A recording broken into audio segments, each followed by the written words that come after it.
ဒါကတော့တားဖွာတော့မဲ့ဟမ်ဘတ်ဝေလငါးမကြီးတကောင်ပါဒီအချိန်မတိုင်ခင်လေးမှာတင်သူမဟာအေးဆက်လာတဲ့အလာစကာပင်လယ်ပြင်ကနေနှွေးထွေးတဲ့ဟာဝိုင်ယီပင်လယ်ပြင်စီကိုကီလိုမီတာ9တောင်းကျော်ဝေးတဲ့မယုံနိုင်စရာခီးချမ်းကြီးကိုဖျက်ကျော်လာခဲ့တာပါဒါပေမဲ့ပင်ပန်းနွမ်းနယ်နေတဲ့ဝေလငါးမကြီးဟာအနားယူဖို့အချိန်မရခဲ့ပါဘူးဘာလို့လဲဆိုတော့ဝေလငါးအထီးအကောင်နှစ်ဆက်ကျော်ကသူမနဲ့မိတ်လိုက်ခွင့်ရဖို့အပြိုင်ဆိုင်လိုက်နေကြလို့ပါရုတ်တရက်ဆိုသလိုအထီးတွေအားလုံးဟာအချက်ပြတစ်ခုရလိုက်တယ်လို့မျိုးရက်တန့်သွားကြတယ်ဝေလငါးမကြီးရဲ့ကိုယ်ရဲကနေအမီလေးတစ်ခုတိတ်တဆိတ်ထွက်ပေါ်လာတာကြောင့်ပါသူမတားဖွာတော့မယ်ဆိုတာကိုသူတို့သိလိုက်ကြပါပြီဟမ်ဘတ်ဝေလငါးတွေတားဖွာတာကိုမြင်တွေ့ရဖို့ဆိုတာတကယ့်ကိုရှားပါတဲ့မြင်ကွင်းပါခုနကအပြိုင်ဆိုင်ဖြစ်နေတဲ့ဝေလငါးအထီးတွေဟာချက်ချင်းဆိုသလိုအကာအကွယ်ပေးသူတွေဖြစ်သွားကြပြီးဝေလငါးမကြီးကိုဝိုင်းပတ်ထားလိုက်ကြတယ်သူတို့ဟာရေဘူးဖောင်းတွေကိုမှုထုတ်ပြီးအကာအကွယ်စီးဝိုင်းတစ်ခုလုပ်ပေးကစိတ်ဖိစီးနေတဲ့မိခင်လောင်းလေးအေးချမ်းချမ်းတားဖွာနိုင်အောင်ကူညီပေးခဲ့ကြပါတယ်မကြခင်မှာပဲဝေလငါးသားပေါက်လေးကိုမွေးဖွားခဲ့ပါတယ်တန်ချိန်နှစ်တန်လောက်ရှိတဲ့အဲ့ဒီကလေးလေးဟာရေထဲမှာကိုဟန်ချက်ကိုမထိနိုင်သေးသလိုရေအောက်မှာလည်းအသက်မရှူတတ်သေးပါဘူးဒါကြောင့်မိခင်ဖြစ်သူကတားငယ်လေးရဲ့ခန္ဓာကိုယ်ကိုရေပြင်ပေါ်ရောက်အောင်အသာအရာပင့်တင်ပေးပြီးတားငယ်လေးရဲ့ဘဝပထမဆုံးအသက်ရှူတန်ကိုကူညီပေးခဲ့ပါတယ်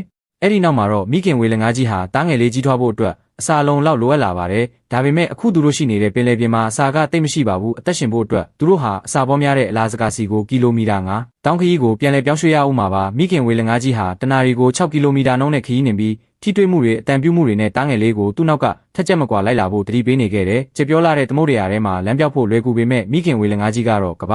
တန်လိုက်ဆက်ကွင်းကိုအာယုံခံနိုင်တယ်လို့နေလက်ကျယ်တွေနဲ့အတိတ်ကမှတ်ဉဏ်တွေကိုသုံးပြီးလမ်းကြောင်းကိုအတိအကျသိနေခဲ့တယ်ဒီလောက်တိကျလာတဲ့လမ်းညွှန်မှုစွမ်းရည်ကတော့ရင်သက်ရှုမောစရာပါပဲ